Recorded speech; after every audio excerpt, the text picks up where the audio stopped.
Olá, pessoinhas.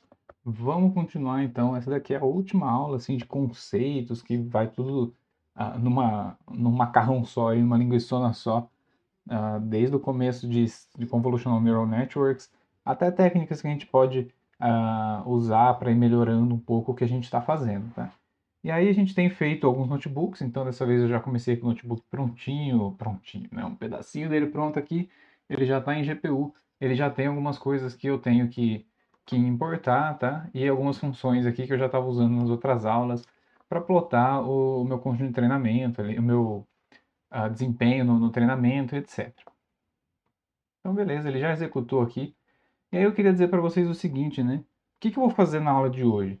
Bom, eu falei, né, de algumas vezes já, sobre o fato de que quando você treina um modelo e aí você dá um ponto fit nele, né, ele vai treinar a partir do que ele tem. Se ele estava com, olha só, eu já lembrei de dar o zoom, mas aí ficou tudo estranho, né?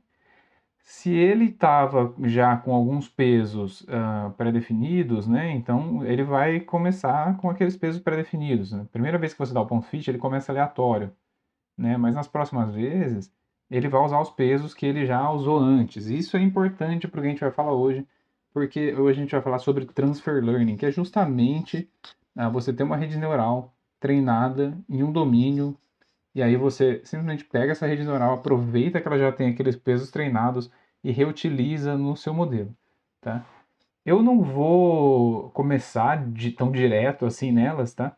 Mas eu vou colocar aqui, ó, só para mostrar, para justificar a gente não continuar usando o nosso bom e velho Sci-Fi. Então, hoje eu vou usar um modelo chamado VGG16. Daqui a pouco a gente volta. Se você não tem noção do que eu estou falando, espera um pouquinho. Eu só quero mostrar para vocês como é fácil, né? Ó. Então, model igual VGG16 model.summary. Então, olha o que acontece. O Keras tem vários modelos pré-treinados. O VGG16 é um deles, tá? Depois eu vou mostrar na documentação do Keras Applications aqui, a gente tem um monte de coisa interessante, né? Um monte de modelos diferentes. Eu não vou ficar entrando em cada um deles, porque senão isso aqui vai longe, vai ser uma disciplina inteira só de Convolutional Neural Networks.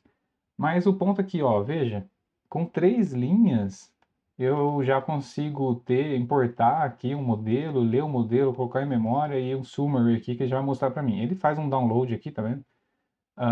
Que já já vou explicar o que é isso aqui que ele baixa, tá? Mas o ponto é, aqui eu já tenho uma rede, olha só, tem uma arquitetura bonitona aqui, né? Então eu tenho lá um conv2d, max pooling, conv2d, max pooling, tá? E aqui já tem todos os parâmetros que tem que treinar, etc, etc. Lá no final ele tem uma flatten aqui, uma fully convolution, uma fully connected, blá blá blá. Nossa, é meio difícil de ver aqui no summary. Deixa eu mostrar para vocês essa rede, né? Mas daqui a pouco. Primeiro vamos passar reto. O que eu queria só mostrar aqui para justificar é o seguinte: se eu fizer, isso aqui tem um input shape de 224 por 224, né? O que a gente estava vendo até agora era um input shape de 32 por 32, aí 3 canais, né? Vamos ver o que acontece se eu fizer isso. Ele nem deu bom aqui, né? Não sei o que eu fiz aqui de errado. Bom, é isso mesmo. O que acontece é o seguinte, né? Vamos por partes. Ele fala, ó, include top igual a true, eu não posso fazer isso. O que é include top? Eu vou mostrar daqui a pouco a arquitetura, né? Mas agora vamos respeitar só o que ele fala, mas o top basicamente são as fully connected lá no final, tá bom? Então, olha, eu consigo usar essa arquitetura, essa VGG16, mesmo com input de tamanho diferente, tá? Então, se eu colocar o input 32 por 32, o que vai acontecer é que eu vou acabar aqui, ó, com um negócio de 1 por 1 aqui.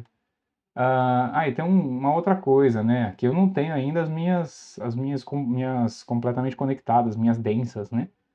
Eu teria que colocar. Caramba, isso tá meio confuso.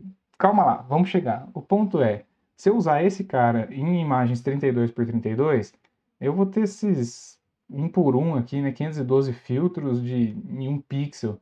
Isso não faz muito sentido na minha cabeça. Então nós não vamos usar isso não. Vamos usar umas figuras um pouco maiores, tá?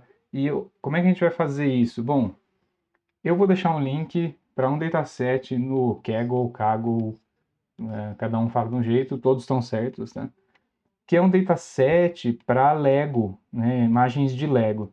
E aí eu já coloquei ele no meu from google.colab import drive. Então eu já coloquei ele no meu Google Drive. Você poderia ter na sua máquina. Aliás, diga-se de passagem, você poderia ter o modelo na sua máquina também. Então, enquanto eu estou falando assim, ó, vamos importar o modelo VGG que já está no Keras, eu poderia fazer isso aqui, ó, o keras.models.load model, até porque, né, e aí aqui eu coloco onde está. Eu coloco o caminho para o meu ponto H5, por exemplo, que nem o que eu só vi na aula anterior. Beleza, mas mais uma coisa que não vem ao caso. Vamos focar e vamos para a aula agora mesmo de fato, tá? Bom, como eu falei, eu coloquei o dataset no meu Google Drive.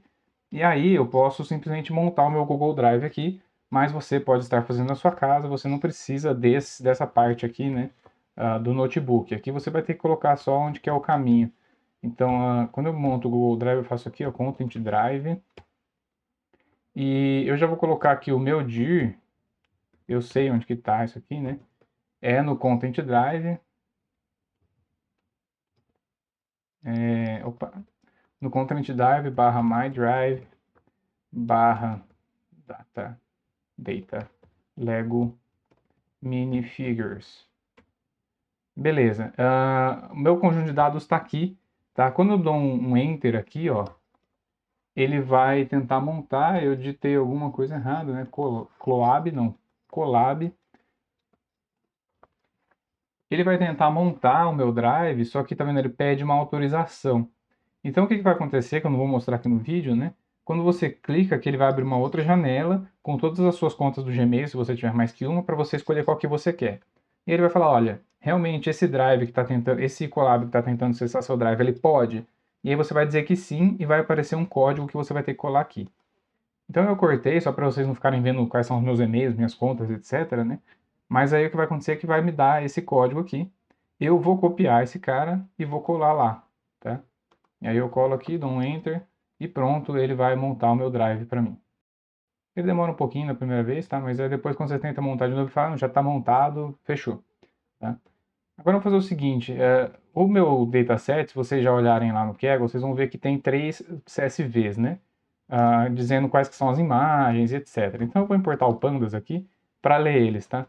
Então eu tenho os meus índices do treino, que pdread underline CSV, deixa eu copiar essa linha para ficar mais fácil depois, meu dir, e aí ele chama index.csv, aqui ele fala quais são as imagens de treinamento, quais são as classes e tudo mais, já vou mostrar.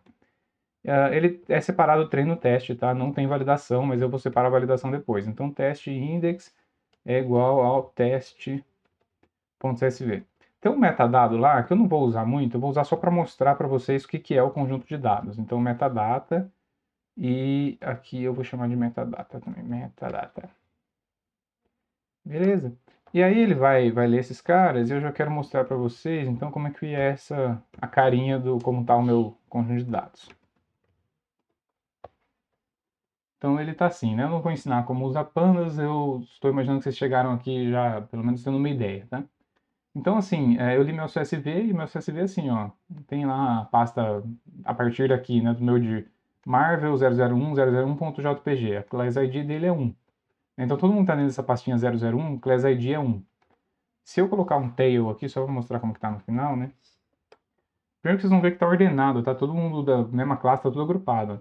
Lá no final tem até a classe 35, tá? E aqui esses caras são do Star Wars e tal. Então são figurinhas, eu vou mostrar já figurinhas. São figures, são os bonequinhos ali, né, do Lego, tá? Só para eu ter certeza, vamos ver quanto que eu tenho, np unique,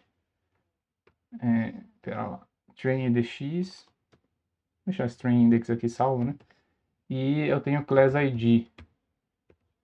Então eu tenho, ó, 35 classes, vai dar 1 até 35, tá? Se eu tirar o len aqui, vai dar para ver que é isso. Então, vai dar 1 até 35. Então, quando eu for ler, eu vou ter que lembrar de dar um -1, tá? -1 aqui para poder ir do 0 ao 34, né? Para ficar essa coisa aqui, tá? Beleza. Só para falar o que, que são as classes, por isso que eu importei o metadata, vamos ver a cabeça do... Opa, é metadata index, né? Não é? Isso, beleza, ó. Então, aqui ele fala para mim, né? Qual que é a classe? Vou mostrar o negócio inteiro, né? Pronto, ó. Então ele fala para mim, ó, qual que é o ID da classe. O ID da classe 1, então, é o Homem-Aranha, o da classe 2 é o Venom, né? E assim por diante. Aí você parte para o Star Wars, aqui, ó, tem o Yoda, tem o Luke, do R2-D2 e assim por diante, tá? Então você tem várias categorias diferentes. Aí tem depois Harry Potter e assim por diante.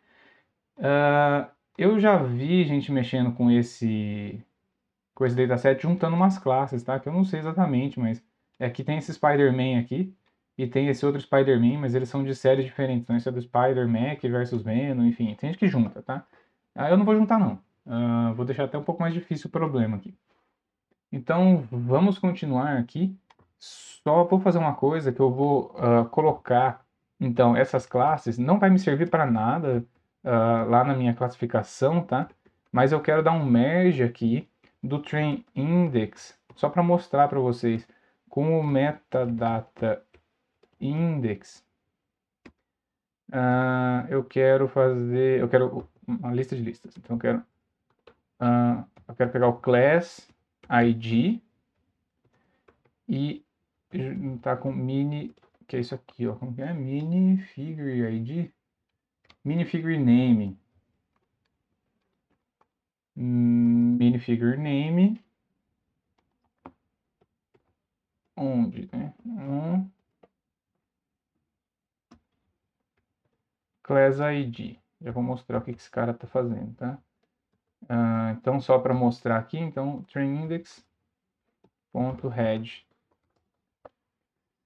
Então a única coisa que ele fez foi que ele deu um merge aqui, né, nessas colunas, né, onde o class ID é 1, ele vai pegar o minifigure onde o class ID é 1 e vai colocar aqui, tá? Então lá, só para ver lá no final, só para ver que ele não colocou todo Spider-Man, né, ele colocou Anakin Skywalker, etc. Não sei exatamente o que ele fez o X e o Y aqui, teria que olhar para as tabelas. Mas o ponto é, eu só vou usar isso aqui para eu conseguir plotar umas coisas, mas a minha classificação mesmo só precisaria do PF do Class ID que já vai existir, tá? Para plotar umas coisas... deixa eu dar um shape também, né? Porque... não, a gente já sabe, que tem 342 exemplos, tá? Para plotar umas coisas aí, eu vou copiar um código que ele já veio de outras coisas que eu fiz, tá? Então é só um for aqui, ele tá olhando para uns caras. Na verdade, aqui eu coloquei um range ind, tá? Só para eu poder pegar aleatoriamente aí pessoas de classes diferentes, ao invés de ficar pensando como é que eu vou fazer o pulo e tudo mais, né? Deu algum problema aqui eu rodei esse cara 2 vezes.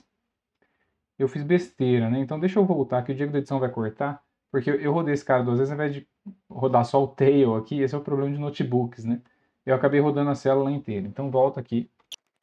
Pronto, eu rodei de novo, por isso que ele tinha dado X e Y, né? Ele tinha colocado o minifigure name 2 vezes. Então não pode rodar isso aqui mais de uma vez.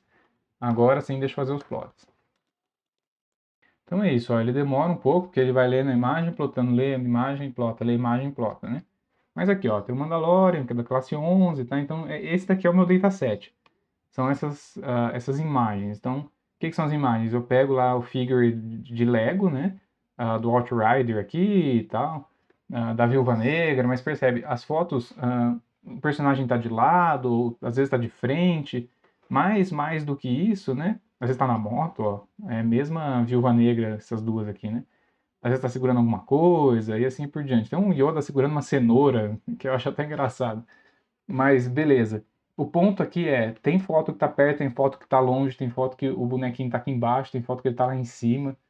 E aí fica um pouco difícil, né, de eu conseguir com 300 e poucas imagens generalizar bem. Então o que que a gente vai fazer? A gente vai ler o dataset e aí a gente vai fazer a data augmentation.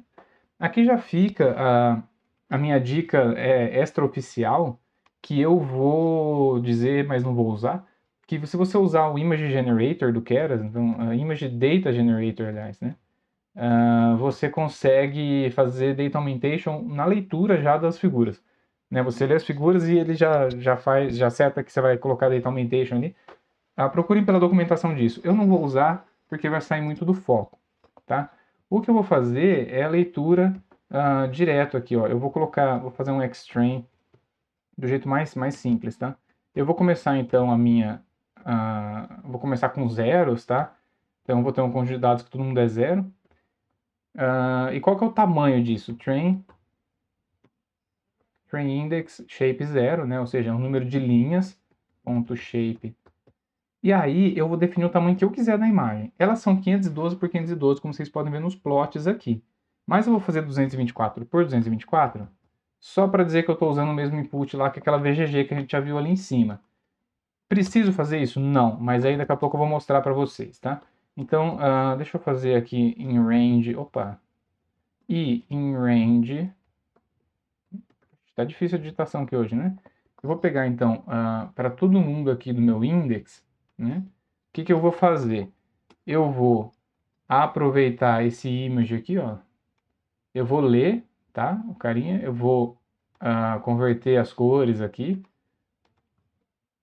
Só que esse cara não é no meu dir, só que o path velho aqui, ó, path.values, quero iésimo valor.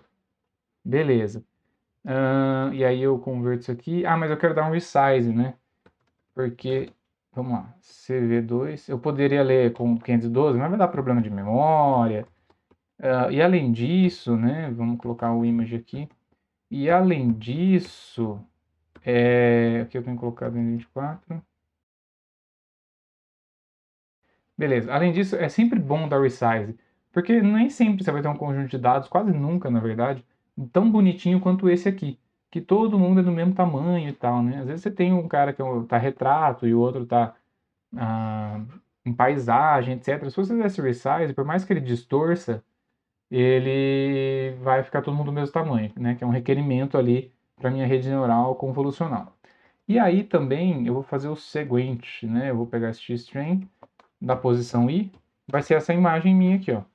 Só que vai ser essa imagem dividida por 255, tá? Para a gente ficar entre 0 e 1, lembra, né?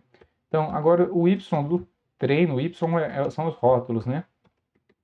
Eu quero fazer um array, eu poderia ter colocado ponto to array, né? Eu acho que é isso no final. Mas vou fazer o shape. Então, conversão do train index, o class id, e aí vai virar o meu y, tá? Então, esse aqui é o meu conjunto de treinamento, eu vou copiar isso aqui, vou colar ali embaixo, enquanto esse cara lê, eu vou fazer aqui o teste, tá? Então, vamos lá.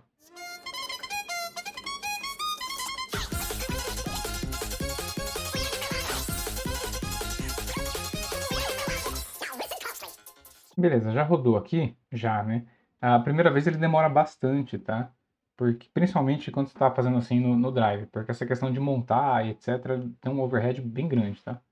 Mas tudo bem, ele leu aqui meu banco de dados, tá aqui, ó, o 0 que eu falei que era o Spider-Man, né? Então o 2 também é Spider-Man, alguns do começo são Spider-Man, né? Todos mesmo Spider-Man, da mesma série e tal.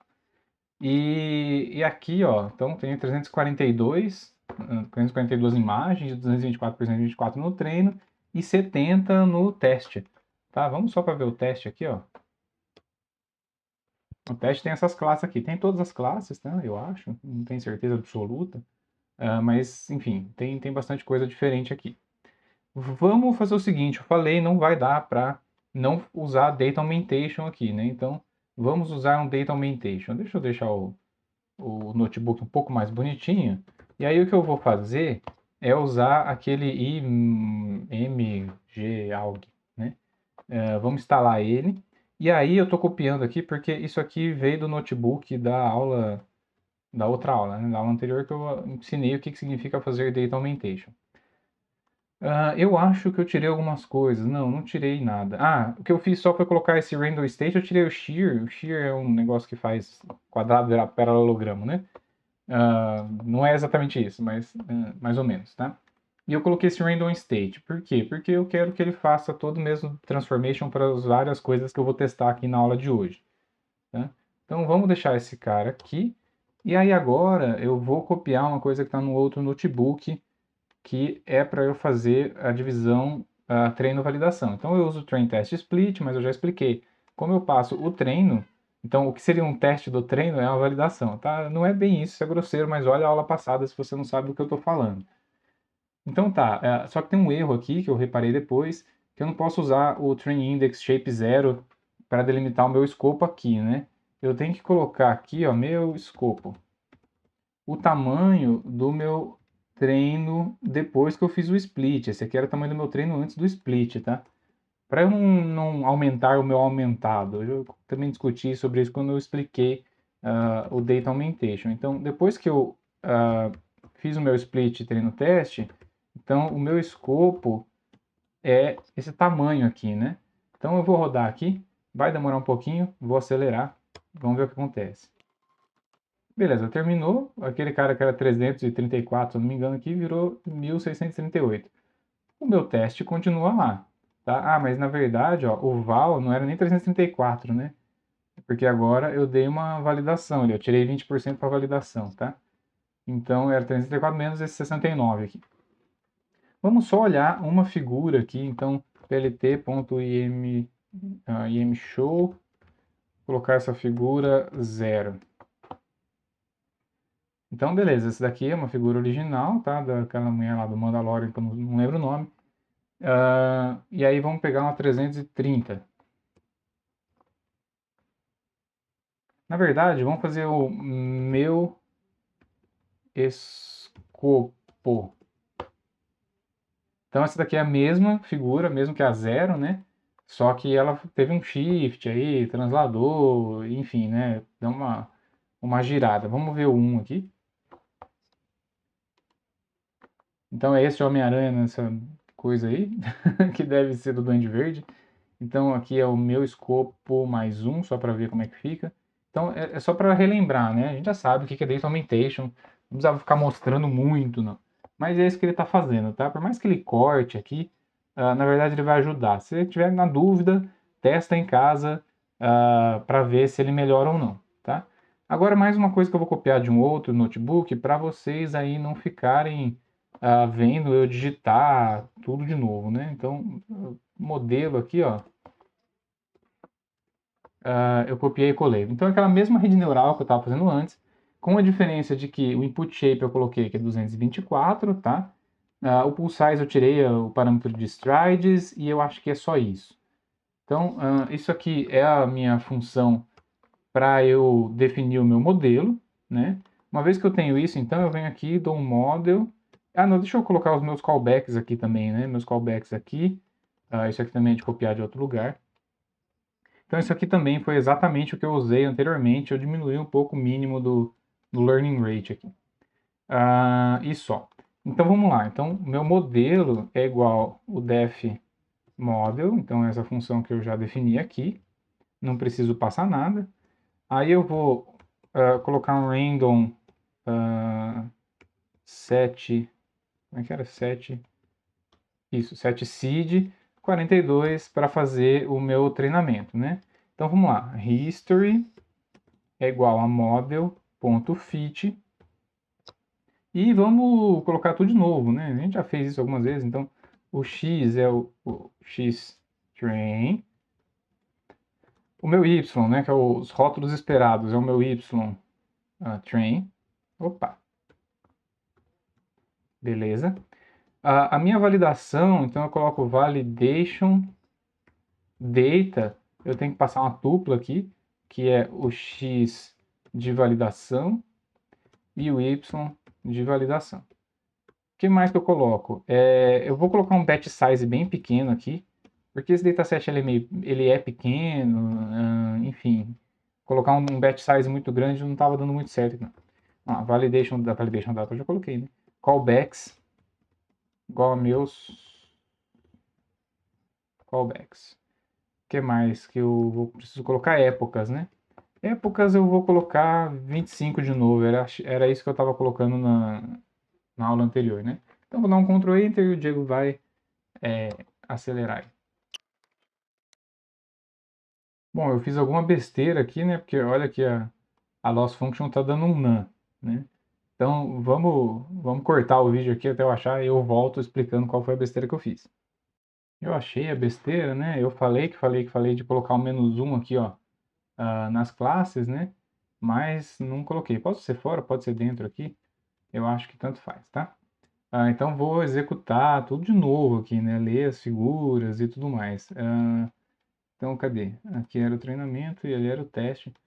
Só para minha loss function, né, que ela espera que minhas classes estejam entre 0 e o número de classes -1, e as imagens estavam ficando entre 0, entre 1 e o número de classes, e não é isso que a gente quer. Então vou ter que ler tudo de novo, vou fazer o data augmentation de novo, e aí eu já vou lá embaixo para treinar de novo. Beleza, agora a loss function tá direito aqui, né, então acelera aí.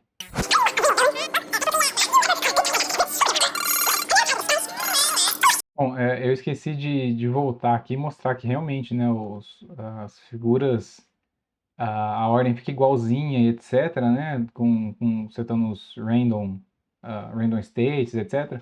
Mas esse ImageAlg aqui ele não fez lá muito certo, não, porque tava diferente o meu Homem-Aranha anterior. Mas tudo bem. O que importa mais é saber quem tá no treino, quem tá no teste, tá sempre igual. Vamos ver o que aconteceu, né? Bom, até que ele chegou numa acurácia decente rápida, vamos guardar isso aqui, ó, 58% na época 5, tá? Aqui no treino, né? E 37 ali no teste. Mas ele estabilizou meio que rápido, né? Ó, vamos ver aqui, ó, pensando na validação, né? Eu falei teste, mas não é, validação. Então, aqui a loss function, ó, na validação meio que estabilizou, ela tem um serrilhadinho aqui, sobe, desce, etc, mas a tendência dela tá de ficar estável. A mesma coisa vale para a acurácia. A acurácia ainda que estava subindo mais um pouquinho, né? Bom, mas é isso. Então, o nosso modelo parou ali na época 18, não, época 20, perdão. E a nossa acurácia que a gente conseguiu aqui no teste foi de 48. Não é muito bom, mas eu vou dizer assim que é absurdamente melhor do que se não tivesse feito o Data Augmentation. Depois testem na casa de vocês sem o Data Augmentation. Esse cara aqui eu consegui acurácia perto de 0 sem o Data Augmentation, tá? Então esse é um caso que talvez tivesse valido mais a pena ali para a aula anterior. Beleza, né? E agora, o que a gente vai fazer? Bom, eu falei que essa aula é sobre Transfer Learning, né? O que é Transfer Learning? Transfer Learning é eu pegar lá um modelo que já está pré-treinado e eu falei para vocês que eu vou usar o VGG e etc. Então vamos fazer junto, né? Eu vou comentar sobre o modelo, sobre o treinamento, etc. Mas deixa eu primeiro mostrar a figura que eu falei que ia mostrar. Eu acho que... Não sei se eu simplesmente abro ela aqui. Eu vou abrir ela aqui, né? Ao invés de ficar plotando lá na tela, né? Eu vou mostrar ela aqui mesmo. Então, tem duas coisas aqui. A que está à direita vocês podem ignorar. Porque esse aqui é o VGG 16, né? Porque ele tem 16 camadinhas aqui. E a outra, que eu não consigo nem sei arrastar para o lado aqui, é a VGG 19. Ela tem mais camadas, mas a gente vai usar 16, tá? Então, o que esse cara faz? Geralmente, quando a gente representa visualmente esses modelos pré-treinados, por algum motivo, ele faz de cima para baixo, tá? Então, o input está aqui, aí ele tem umas camadas convolucionais e um max pooling. Duas camadas convolucionais e um max pooling. Isso aqui já é um pouco diferente do que a gente fez, porque nenhuma vez a gente tinha usado o convolucional depois de convolucional. Nada errado em relação a isso, né? E ele vai aumentando, ó, 64 filtros, 128, 256, 512. No 512 ele já faz 3 convolucionais, ó. E aí mais 3 convolucionais, max pooling. E aí, ó, o que acontece é que ele foi treinado para ImageNet, que é um conjunto de dados de imagem geral aí, de passarinho, gato, piano, mesa, coisas, objetos e bichos e afins, né? Várias coisas de carro e etc. Tem 1000 classes lá. Então ele faz essa coisa no final aqui para levar do tamanho que dá essa minha camada de pooling aqui até 1000, né? E todas essas camadas completamente conectadas, barra densas aqui, né? Elas são treinadas para classificar essas 1000 classes. Se eu tivesse pensando que eu tenho imagens de modo geral, eu poderia simplesmente usar VGG direto, sem treinamento nenhum, sem nada, né? Isso aí é o tal do Zero Shot Learning. Aí ele me dá aqui as classes e acabou, né? Sem eu fazer nada pro meu domínio. Eu não quero fazer isso, eu quero que ele saiba as coisas para o meu domínio. Então vamos voltar no código e aí eu vou mostrar o que a gente tem que fazer em relação a isso, né? Eu já mostrei ali, se eu der um model igual ao meu VGG, né, 16, o que vai acontecer é que ele vai dar aquela arquitetura que eu falei lá no começo da aula, né? Que é exatamente essa que eu mostrei. Não vou fazer isso, né? Primeiro, eu vou tirar, o include top, eu vou dar igual a false. Agora fica mais claro o que que é. Eu vou tirar, o meu santinho, eu vou tirar então as camadas densas, barra convolucionais não, barra fully connected. Tá difícil aqui, tá na hora do almoço que eu tô gravando, eu já tô com fome. Então eu vou colocar o input 224, 224, 3. Eu precisaria colocar isso? Não, porque esse aqui já é o default.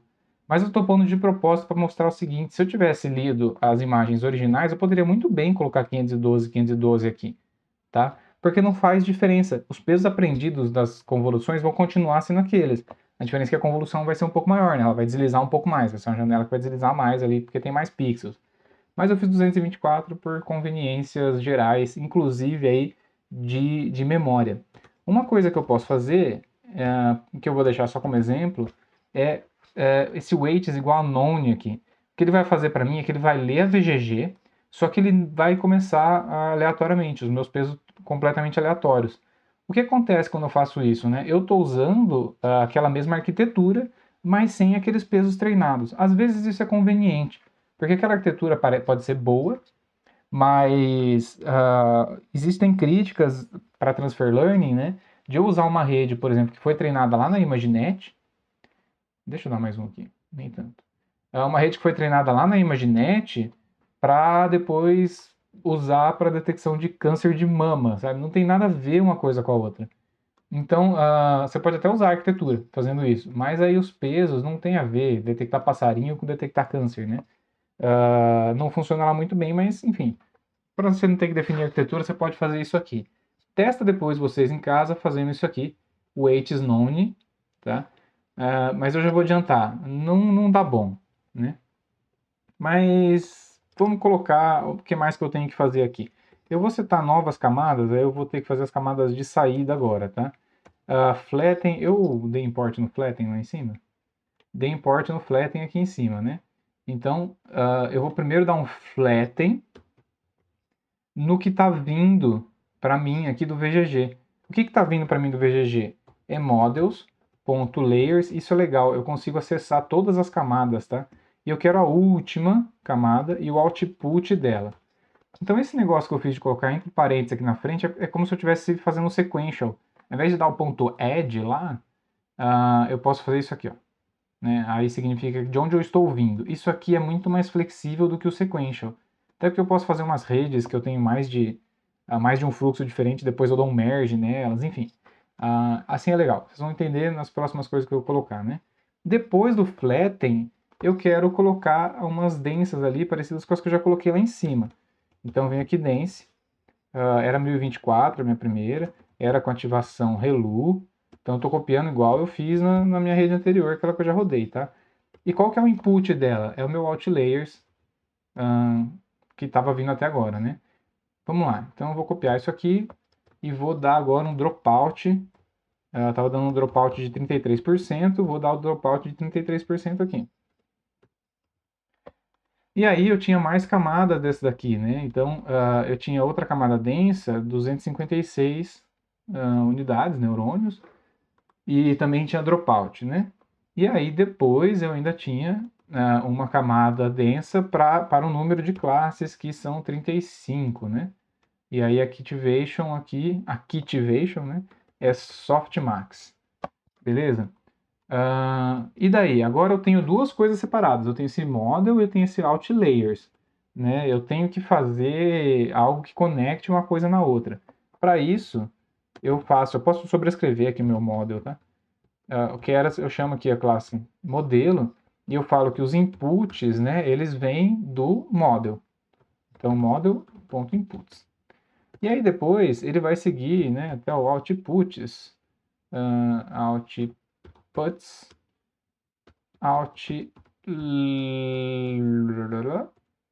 outlayers. Eu espero não ter errado nenhuma digitação. Vamos lá. Eu preciso dar um model.compile Para fazer igualzinho que eu estava fazendo antes, né, para ser justo, eu vou copiar aqui da minha função, ó, model.compile, e já vou dar um model summary para a gente ver o que está acontecendo.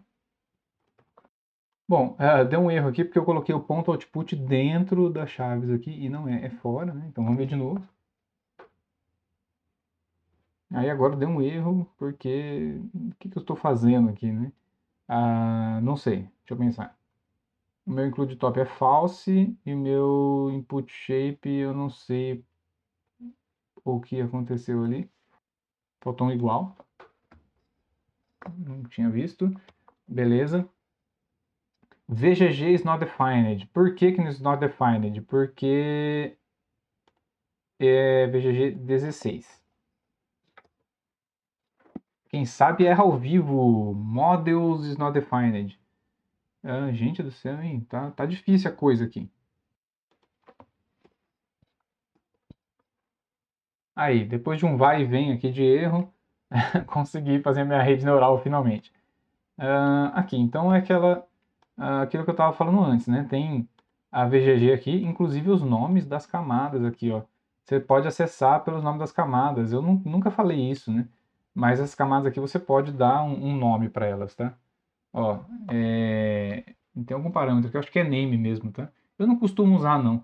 Mas quando você faz um modelo, assim, para disponibilizar, é interessante colocar o nome da camada aqui para a pessoa poder acessar por isso. Então o que eu fiz foi VGG, VGG, VGG, VGG, VGG, VGG, até que eu chego no meu flatten, e aí eu tenho lá uma densa, dropout, densa, dropout, densa. Tá aqui a minha rede neural. Vamos ver o que acontece, né? Então deixa eu copiar de novo aquelas coisas que estavam lá em cima do... cadê? Isso aqui, ó. Random Seed, History, etc. Vamos por aqui e vamos deixar essa rede treinar.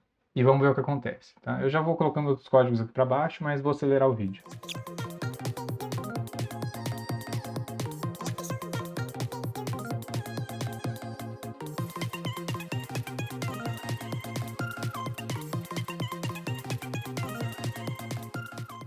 Na hora que chega nesse momento, e você está olhando ali para o vídeo aceleradinho, né, você vai falar, mas caramba, lá em cima o professor não falou para a gente ficar de olho na época 5 aqui, ó, que aqui já estava 58% aqui para treinamento e 37% de acurácia na validação, né?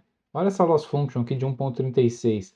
E olha o que está acontecendo aqui embaixo na minha tal do transfer learning aqui, né? A acurácia não sobe de jeito nenhum, a loss function não desce de jeito nenhum. Então, o que diabos está acontecendo? Bom, o que está acontecendo provavelmente é porque essa arquitetura da VGG 16 não é tão boa aqui para o meu caso. E eu li com weights igual a none, né?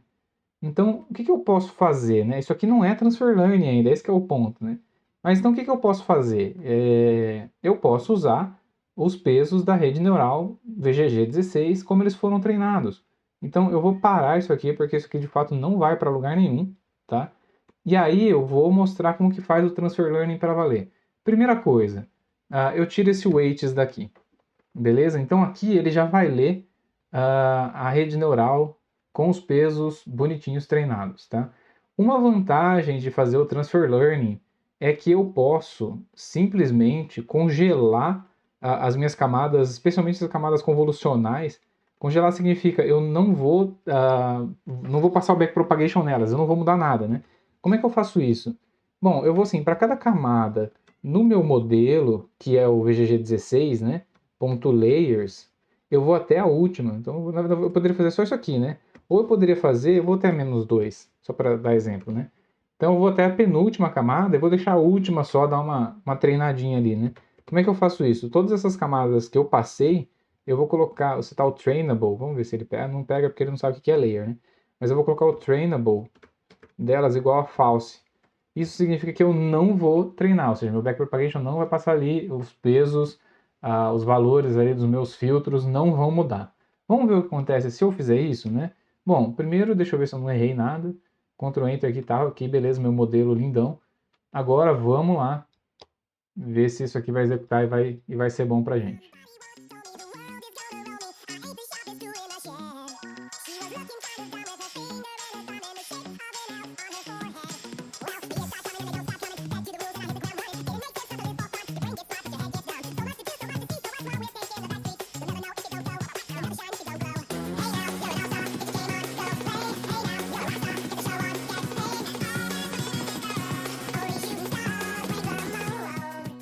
Então acabou, né? E eu já estava observando aqui que já estava indo pro overfitting bastante, né?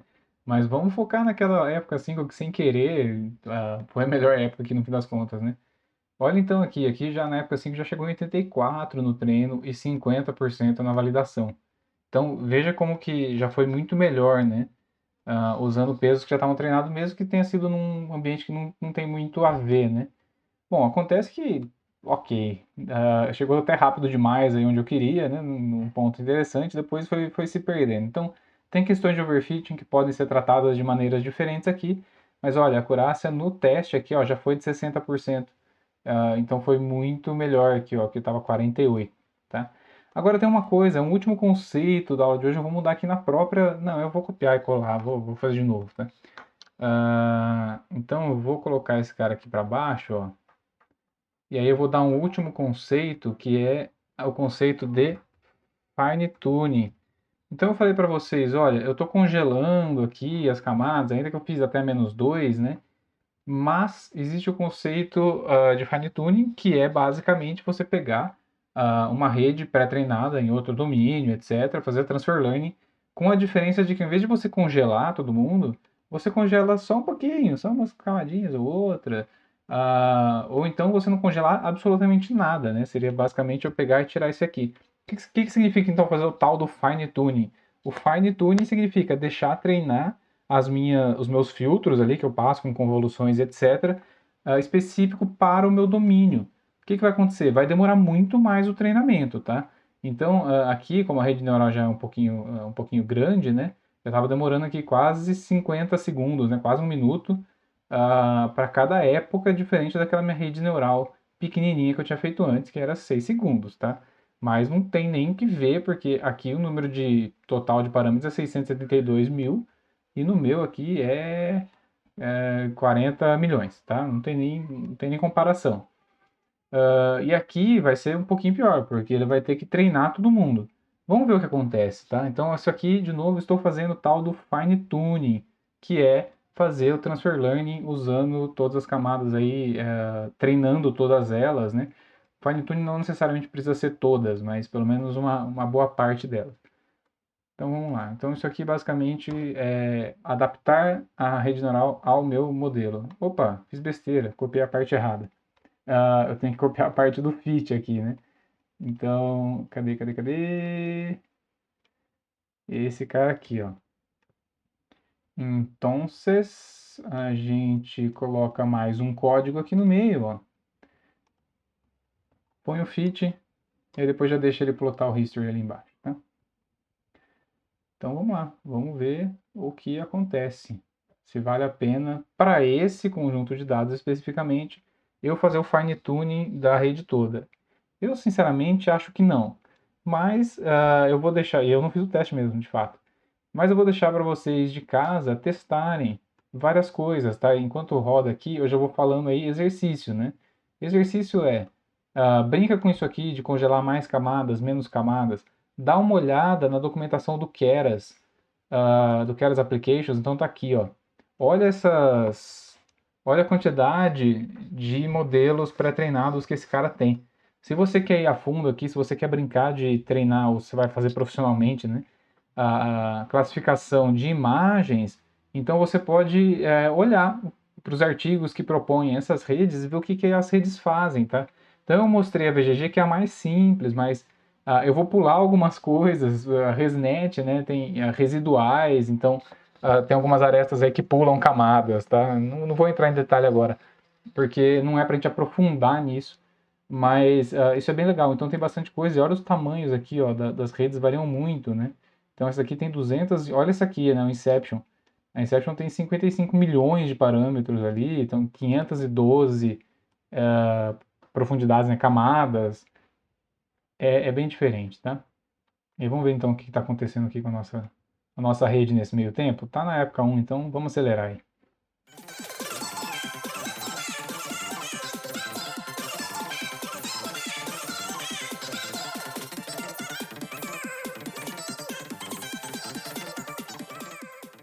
É nesse momento da aula que eu falo, olha, a gente estava focando aqui na época 5 e a gente já tinha parado uma vez antes, por que não parar agora de novo? De fato, Não dá não pra fazer fine tuning desde o começo para esse conjunto de dados, a partir da VGG, pelo jeito não está rolando muito bem não, tá? Vocês podem fazer o teste aí, de treinar camadas diferentes, né? Quantidade de camadas diferentes aí, etc, né? Bom, eu vou fazer um teste aqui, mas não vou fazer tão às cegas. Vamos pegar o VGG. Essa aqui é -1, -2, -3, -4, -5, -6, -7, -8. Vamos fazer até -8. Deixar as primeiras convoluções bonitinhas e vamos fazer até -8. Eu não contei errado, né? Mas também não tem muito problema. E cheguem, por favor. Não aguento mais.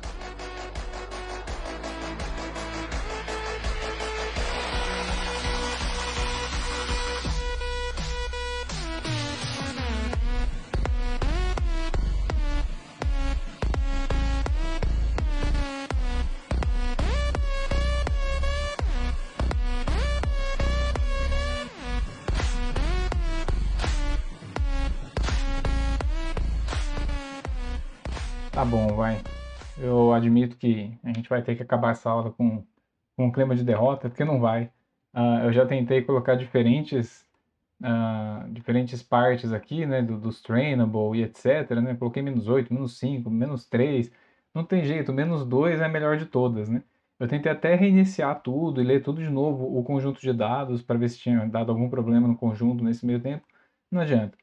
Fazer o fine tuning só da última camadinha, que foi o que eu fiz aqui, né, ó, foi de longe o melhor resultado.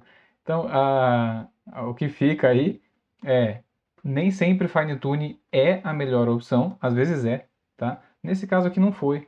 Então, existe esse problema aí, né, de redes neurais, que apesar de a gente ter todas as opções que eu mostrei nessas últimas, acho que 4 aulas, né, e ainda eu tô falando só de redes neurais convolucionais, depois eu vou ter que pegar tudo isso e jogar lá para frente para outros tipos de rede, né? Ainda assim, então fica meio difícil. Nem sei mais o que eu estava falando, né? O clima de derrota chega até na fala. Mas todas essas técnicas que são para ajudar, né? Só que existe toda uma engenharia por trás aí, mas mais do que uma engenharia, todo um empirismo, né? Então a gente tem que ficar testando, apertando parafusos aqui e ali. Existe um negócio chamado Neural Architecture Research. Eu não vou entrar em como que faz isso, tá? Algumas coisas baseadas em otimização para você encontrar arquitetura para sua rede neural. Mas eu lembrei disso quando eu estava fazendo isso aqui, né? Eu olhava aqui, quanto que tá a minha loss function aqui? Ela não está subindo? Então eu corto e vou tentar outra coisa. E quanto a loss function? Eu corto e vou tentar outra coisa, né? Se tiver promissor, eu deixo rodar. Tem muita técnica que faz isso mesmo, né? Para automatizar essas coisas que eu estou fazendo na mão. Não é foco, mas se você é curioso, e eu espero que você seja, vai atrás. Quem sabe, se você comentar aí embaixo e pedir desesperadamente, eu faço um vídeo sobre Neural Architecture Research, tá? Mas eu acho que é isso. Vamos sair felizes com uma música alegre, porque eu acho que eu na edição vou colocar uma música de derrota aí durante o aceleramento da parte que deu tudo errado. É isso. Até mais.